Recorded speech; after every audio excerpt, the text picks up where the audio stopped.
Yeah, Bismillah, walhamdulillah, wa salatu wa salam ala Rasulillah.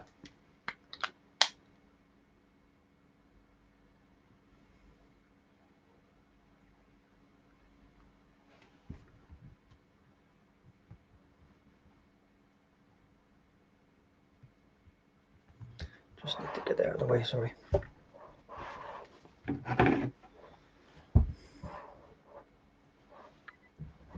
So what's platform is this going on? Inshallah. Okay, you may want to edit this part. Okay, so we're ready to go, yeah? Inshallah, okay. Barakallah fik. Inshallah ta'ala. Yep. طيب, سلام. بسم الله الرحمن الرحيم. الحمد لله رب العالمين والصلاة والسلام على رسوله الكريم وعلى آله وصحبه أجمعين. All praise belongs to Allah, and may the peace and blessings of Allah be upon His final messenger Muhammad sallallahu alayhi wa alihi wa sallam. Assalamu alaikum wa rahmatullahi wa barakatuh. Brothers and sisters, welcome. Maybe some of you have been waiting, maybe you haven't, no problem. I guess you'll see it on the re-record on the Facebook page, inshallah ta'ala. So the plan is, inshallah ta'ala, let's just get this camera right. I'm just getting used to this kind of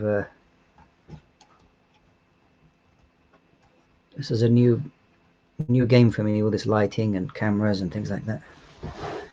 You wouldn't believe what I'm seeing, but anyway. So in our last sitting, we spoke about purification and prayer, albeit very, very brief. And this sitting, inshallah ta'ala, is also, if at all possible, to briefly skim over the main topics that one would study in zakah, fasting, Sawm, and Hajj. So this is the intention, inshallah ta'ala, brothers and sisters, with the short time we have together. And I hope that, of course, it's important to understand that this particular video isn't going to take the place of anyone's learning.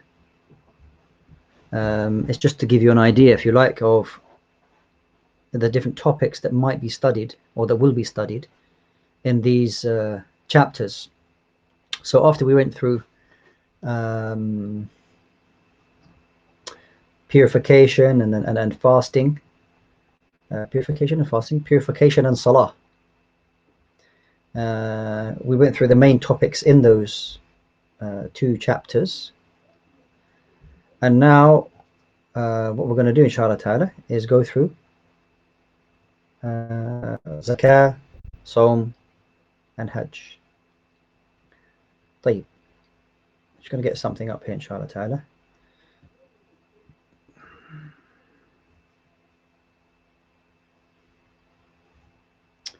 Right. So zakah is the third pillar of Islam, as you all know, and somewhat it's a forgotten pillar. It differs a lot from purification and salah because you find so much with regards to how, well, because we're praying every day, we're purifying ourselves every day with wudu and ghusl. So there are so many things that we do on a daily basis which are attached to purification and prayer. Hence, we have some good, most of us at least have a good basic knowledge concerning these two chapters. However, zakah is like the forgotten pillar of the five, in that if it is due, it will only be due once a year. And for you to work it out requires some working out. Whether you qualify, you need to do some mathematics, add together your gold or your silver, or some trading assets, or some stocks, if you've got pensions, if you've got debts. All of these things are kind of involved in the chapter. So it it requires you to do a little bit of homework. And at the best of times, Muslims are the best in working out and doing their issues with regards to things that maybe come seasonal. So, and especially in Ramadan, you find questions concerning zakah. I want to pay my zakah in Ramadan, even though it might have been due 2 or 3 months ago. It was due 2 or 3 months ago. So, what is the situation here? So, what we'll go through, inshallah ta'ala, is some main issues. So, first and foremost, zakah has been mentioned alongside salah in 82 verses of the Quran. Okay, in 82 places in the Quran. That's a lot of places in the Quran that is mentioned right next to the salah. And as we know, after the Prophet ﷺ passed away, there was a number of people who gave up Islam. They said, we're not going to pay zakah. Zakah is only due at the time of the Prophet ﷺ. And now that he's passed away, we are not going to pay zakah. So Abu Bakr radiallahu anhu, he said, I will fight a people. I will fight a people who separate salah and zakah. Okay, I will fight against the people who separate salah and zakah, because they are mentioned so frequently in the Quran. Just bear with me.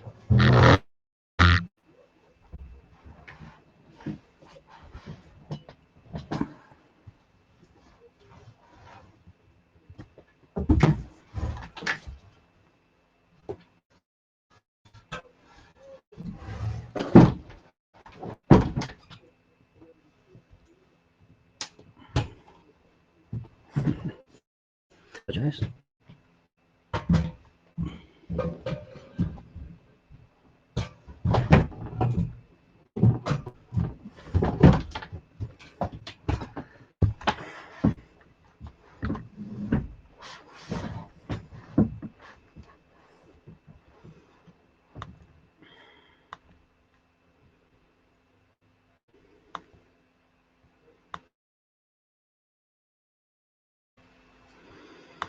Right, so I do apologize. I just had to do some shifting around there. So Abu Bakr radiallahu anhu, he fought against the people who separated between salah and zakah. This shows the importance of zakah in the religion. Now, with regards to not paying zakah, Allah subhanahu wa ta'ala mentions in Surah Ali Imran and many places in the Quran about the punishment of those who do not pay zakah. So in Surah Ali Imran, the 3rd chapter of the Quran, in verse 180, where Allah subhanahu wa ta'ala says, and in the meaning, and do not let those who withhold of that which Allah subhanahu wa ta'ala has bestowed upon them from his bounty think that it is good for them, meaning that they don't pay their zakah. Rather, it will be worse for them. The things which they withhold shall be tied to their necks like a collar on Yawm al-Qiyamah. And Allah subhanahu wa ta'ala brings forth the heritage of the earth, and Allah is well acquainted with that what you do. So here Allah subhanahu wa ta'ala warns those people who do not pay their zakah.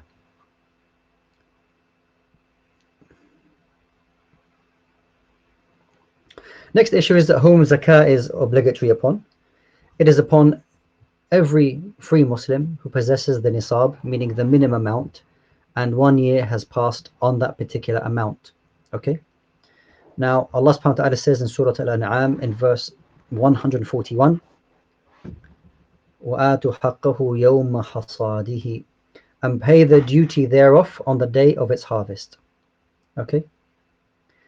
Now, there's a side issue as to, let's say, because we just mentioned that the person is a Muslim and they're free, meaning they're not a slave or something like this. What about, is there a difference between adults and children? So an adult has lots of money. Do they pay money on their wealth as adults, free? Yes, they do. What about children? We know that, fasting, for example, is not an obligation upon children. Is zakah an obligation upon children? The majority of the ulama, they say yes. because the zakah is not actually to do with the age of the individual, but it's to do with the wealth itself.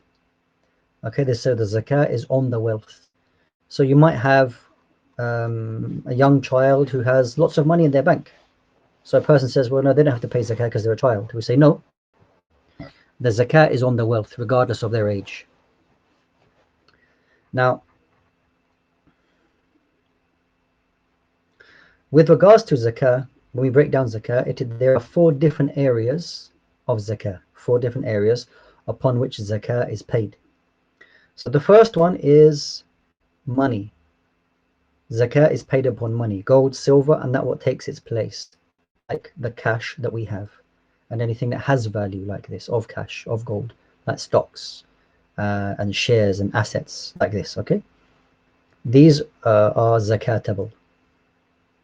Secondly is crops and fruits.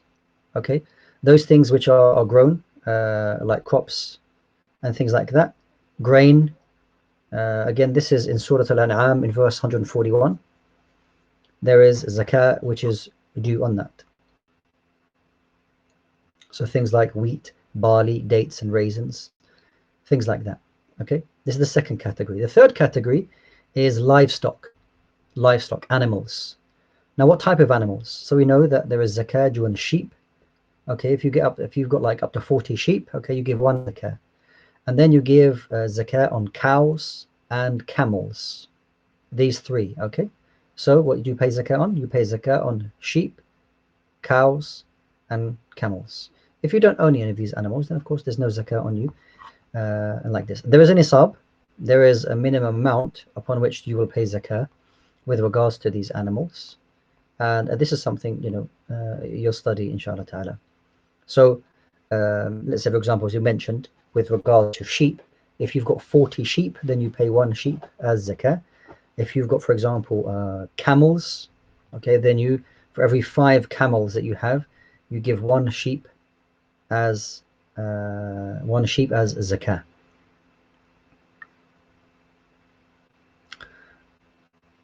And with regards to cattle, the hadith of Mu'adh ibn Jabal radiallahu anhu, the Messenger of Allah sent me to Yemen. He told me to take from every 40 cattle 1 2-year-old cow. Okay, from every 40 cattle, you take 1 2-year-old cow, and then you go forth depending on how many of those animals that you have. So this is the third category. The first one being gold and silver, or money, wealth, cash. Second one is crops and grain, fruits. Thirdly is upon livestock.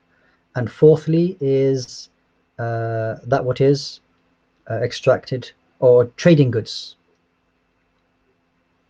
That what is called urud al-tijara. Okay. Fourth one is called urud al-tijara. Trading goods.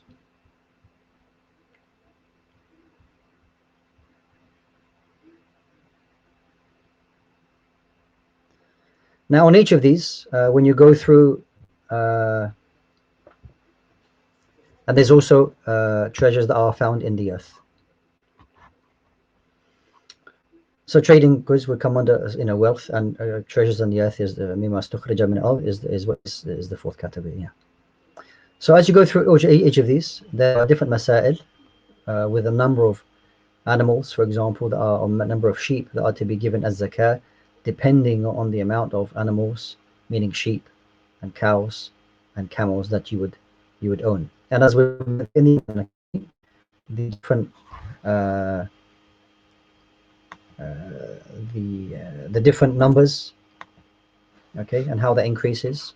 We study that in the Iman Academy. Inshallah, you can join sign up for the Iman Academy and have a look at that, inshallah ta'ala. Now, Zakat al-Fitr is something separate from Zakah itself.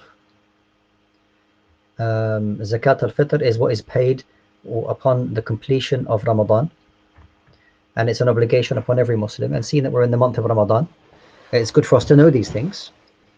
The famous hadith of Abdullah ibn Umar radiyallahu anhu, that the Messenger of Allah said, he obligated Zakat al-Fitr as 1 sa', which is approximately 3 kilos of dates, barley, or any staple food of that country that can be given to al-fuqara wal-masakin, can be given to the poor and destitute. And the majority of scholars are of the view that zakat al-fitr is not to be given in the form of money, but rather to be given as food stuff. Okay. Now, with the situation in certain countries where people say, "Oh, I can't find poor people in my area or my city," then it is allowed for you to pay, give money to somebody, to a charity, for example, and then they can in turn purchase the food for the people who are deserving of zakat al-fitr. As mentioned, that zakat al-fitr is upon every Muslim, regardless of their age. Even if they're, say, if you've got a family of a mom and dad and 3 children, and they're aged, what, 18, 14, and 6, for example. Here you've got 8, 14, maybe they've reached the age of puberty, and 1 6 doesn't reach the age of puberty. Regardless of what, it depends on the numbers that you have in your household, the zakat al-fitr will be due. So this is zakat al-fitr. And as I mentioned, it's a kilo and 3 kilos, 2.5 kilos roughly, of staple food for that particular country. Now, with regards to zakah, we mentioned earlier there's zakah on grains and fruits and whatnot, and things like that.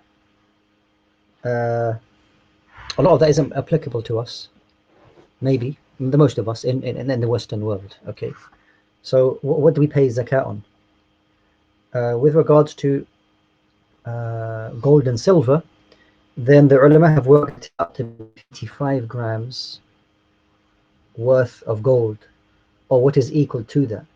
So here in the UK, for example, the nisab here in the UK is approximately £3,840, something like that. But this is based upon gold, and the value of gold changes on a daily basis. So a few savings have been over that for a year. Okay, they haven't gone below that any time. Then you pay 2.5% on those savings that you have. Okay, there are websites, well-known zakah charity organizations, that you can find out what the nisab is for that one. So let's say, for example, today, right? So today's nisab for gold is 3,847 and 34 pence, and silver is 245 pounds and 11 pence. So these are the levels of the nisab, that if somebody has savings above that and it's remained with them for a whole year, then they pay zakah on that.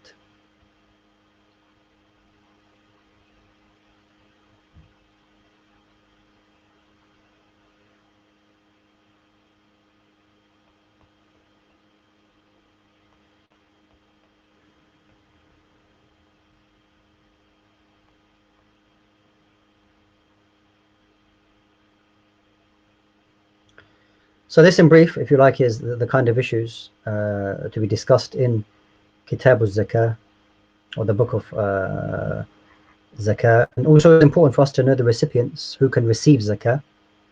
And this is mentioned in Surah At-Tawbah, chapter number 9 and verse number 6. The recipients of those who are eligible to receive Zakah. Now, it is important that when we are going to distribute or give our zakah to people, we need to make sure that those who are going to receive it actually are allowed to take it from us, or we can give it to them. Otherwise, it would be invalid. So I would say to you to go to Surah At-Tawbah in verse number 60, where Allah subhanahu wa ta'ala tells us that the zakah can be given to these categories only. And each of those categories are explained in some depth in tafsir books and fiqh books. And the first two that I mentioned, إنما الصدقات للفقراء والمساكين, that the zakah is to be given to the first two categories, was most common, al-fuqara wal-masakin.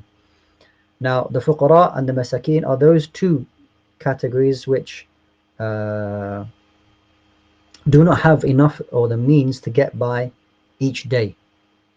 So the one definition is that a faqir has less than half of what is understood to get by on a daily basis. And a miskin is somebody who has more than half, but less than that what is considered enough to get by on an each day. These two categories are the most common categories in which zakah can be, you can give your zakah to.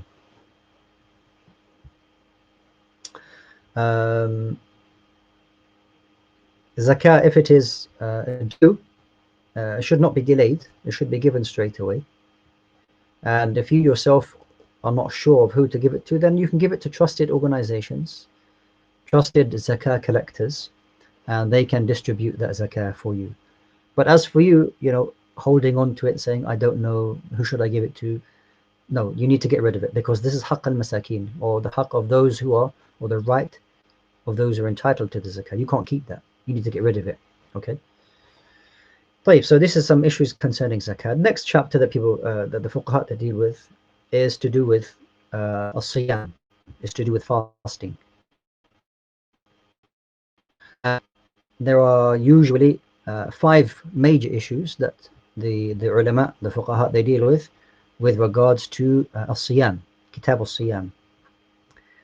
And they talk about its obligation and its timing. And of course, the verse in Surah Al-Baqarah was the only place in the Quran actually that mentions the obligation of fasting. The only place in the whole Quran, which is the verse in Surah Al-Baqarah, chapter number 2, 183 onwards. Here there are verses talking about the obligation of fasting, and they also talk about its timing, like the beginning of the month, the ending of the month. How is the beginning of the month determined?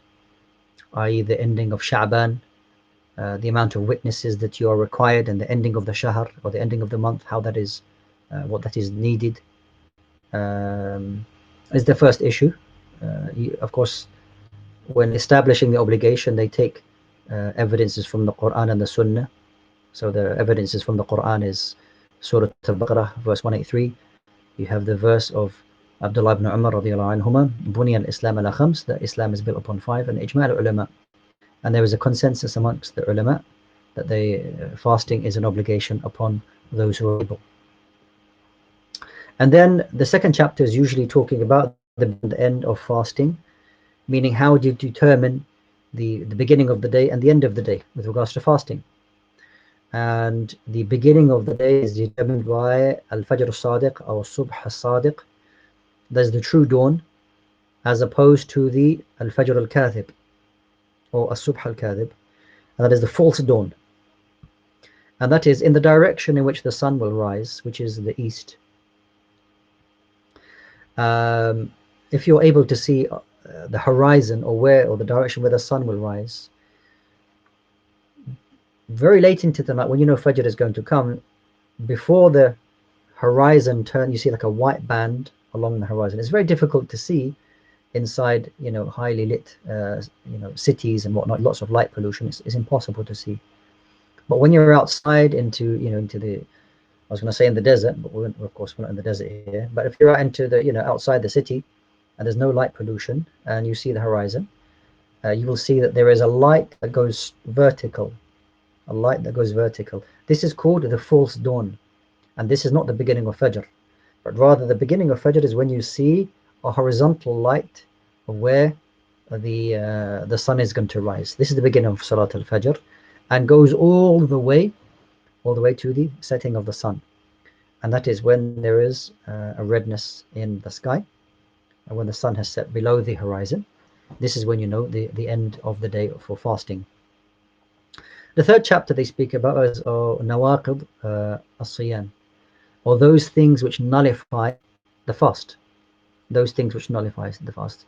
The most commonly known things like eating and drinking and sexual relationship with one's spouse.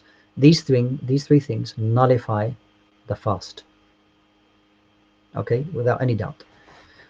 Then they start speaking about issues that, okay, what about if a person forgets when they eat and drink?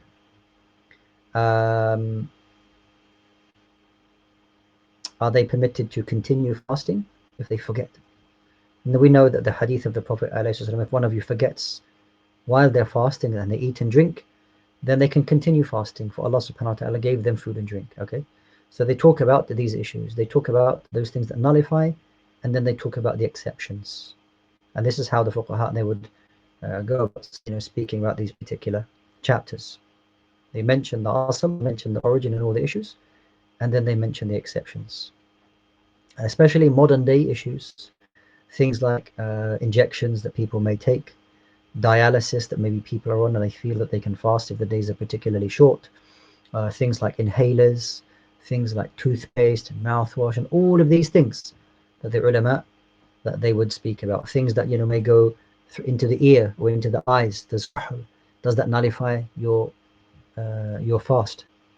Anything that you go to the dentist, all of these issues, especially modern fuqaha, the jurists, they will speak about these issues. And the fourth chapter they may speak about in the Kitab al-Siyam is making up for the days of Ramadan. So as we know in the Quran, Allah subhanahu wa ta'ala tells us that those who are ill, marid or ala safar, or those who are on the journey, the traveling, they are permitted to break their fast. Okay. As for the one who's on a journey and they decide to break their fast, the answer for them making up in the future is that they just make the days up when they can before the next Ramadan. It's quite simple. As a sick person, then a sick person is of two categories. There is a permanent sickness and there is temporary sickness. So as for the temporary sickness, they can't fast due to they've just had an operation or something like this, okay? And the idea is that they will recover, inshallah ta'ala. So they make those days up later on in the year. As for a person who's got a permanent illness, who is not able to fast, okay, due to their health, or they're very, very old, they can't do it, then they pay fidya. Then they pay to feed a poor person for every day that they don't fast in the month of Ramadan. Okay, so these are the issues concerning making up the missed days of Ramadan. And then they talk about the people who are able, they go into more detail, the fifth chapter, as to breaking the fast. So what level is considered an illness? Is a light headache, is that something you're allowed to break your fast with? Or old age, what is the situation there? Also, nursing mothers who have new babies, or they're pregnant, or they're very small children, and there are situations like this. They will, ahlul a'adhar, they call them ahlul a'adhar, those who have an excuse to break the fast. These are some of the issues that they will speak about, inshallah ta'ala. And then after that, we go into Kitab al-Hajj, which is a much larger chapter than fasting. They have usually 11 main issues that they go through. I'll mention them very briefly, inshallah ta'ala. So the first one is they talk about wujub al-Hajj, the obligation of Hajj. And they mention the verse in Surah Al-Imran, وَلِلَّهِ عَلَى النَّاسِ حِجُّ الْبَيْتِ مَنِ اسْتَطَاعَ إِلَيْهِ سَبِيلًا. Of course, this is very clear. And again, the verse or the hadith of Abdullah ibn Umar, Islam is built on 5. And they speak about these issues. Other issues they speak about are the virtues of Hajj and its preparations, the many blessings that Hajj is involved in Hajj. And we know that the Prophet ﷺ said that whoever goes to Hajj does not swear, doesn't get involved in bad behavior, that he or she will return like the day that they were born from their mother. So Hajj has great blessings. And we also know Al-Hajj al-Mabrur, the accepted Hajj, لَيْسَ لَهُ الْجَزَاءُ إِلَّا الْجَنَّةِ, that the accepted Hajj has no other reward except the paradise. And then after speaking about the obligation and its merits and benefits and blessings, they talk about the miqat of Hajj, the timings of Hajj. So the miqat has two understandings. The miqat meaning the actual timing of when Hajj can be performed. So Hajj can only be performed in Dhul Hijjah. You can't perform Hajj in Ramadan. You can't perform Hajj in Rajab or Jumad al-Ula or whatever month you like. Hajj can only be performed in Dhul Hijjah. So this is what they call al-miqat, al-mawaqit al-zamaniyah. This is to do with miqat of timings. And then you got the miqat of the makaniyah, which is the places, which is where a person will assume and enter into the state of ihram if they intend to make Hajj. and there are 5 of those.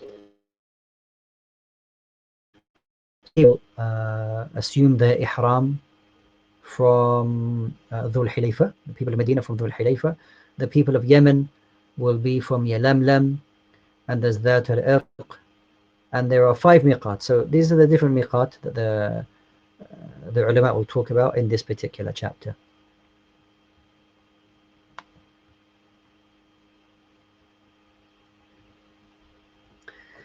Then after they talk about the miqat or the timings, whether it's to do with the place or timings, they talk about how to assume ihram.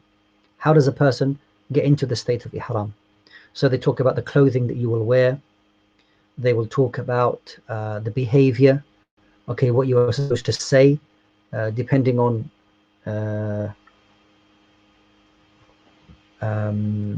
if you're going to make Hajj and Umrah, or Umrah first and then Hajj, or Hajj alone. There's 3 types of way of making Hajj. Okay, there's Hajj Ifrad, which is just making Hajj alone, no Umrah. And then there is Hajj al-Qiran, which is joining Umrah and Hajj together. Okay, doing it together, not coming out of Ihram. And then there is Hajj Tamattu, whereas the person performs Umrah, and then when they finish that, then they go and they make Hajj after their Umrah. So they talk about how to assume Ihram and the intention. And then after that, they talk about the prohibited acts in Ihram. So the word Ihram, its origin of the word is close to from the word Haram. It means that there are certain acts and certain behaviors and certain things which ordinarily are allowed, but while you're in a state of Ihram, that they're not allowed, they're haram. So therefore, you don't wear perfume for the man and woman. The man, he doesn't cover his head. He doesn't wear any stitched clothing. He's only to wear 2 sheets as a garment, and things like this. These are called mahdhurat al-ihram. Doesn't remove any hair, doesn't clip his nails, okay, things like that. And what is required if a person falls into one of things.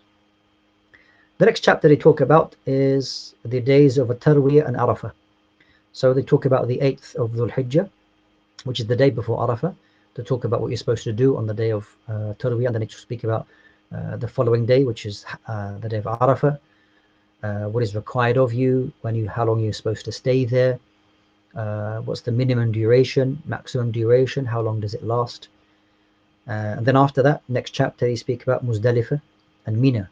So after you finish Arafah, you go to Muzdalifah, how long you're supposed to stay there. Are there certain situations where you can leave early, halfway through the night? And then they talk about the days of Mina, Ayyam al-Tashriq, after that. So the days of Tashriq are the day of Al-Nahar, which is the day after Arafah. They speak about the rulings there, what you're supposed to do on that day.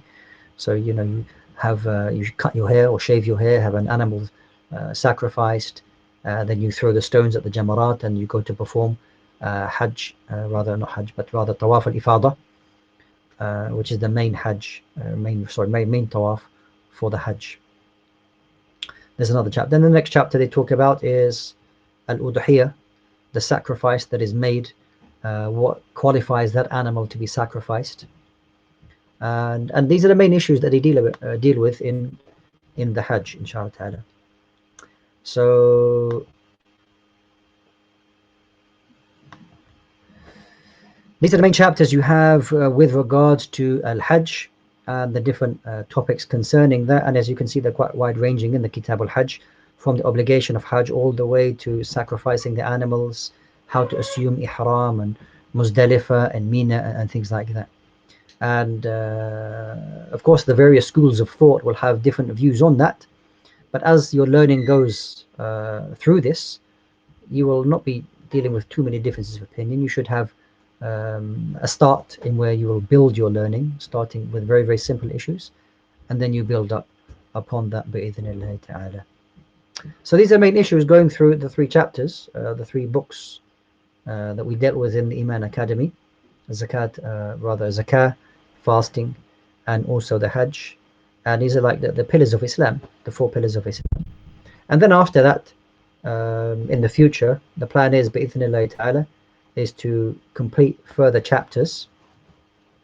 We're going to be completing this chapter, which is the Fiqh of al-Usra, or the Fiqh of the family, which is to do with marriage, which is to do with divorce, which is to do with all of these topics, inshallah ta'ala.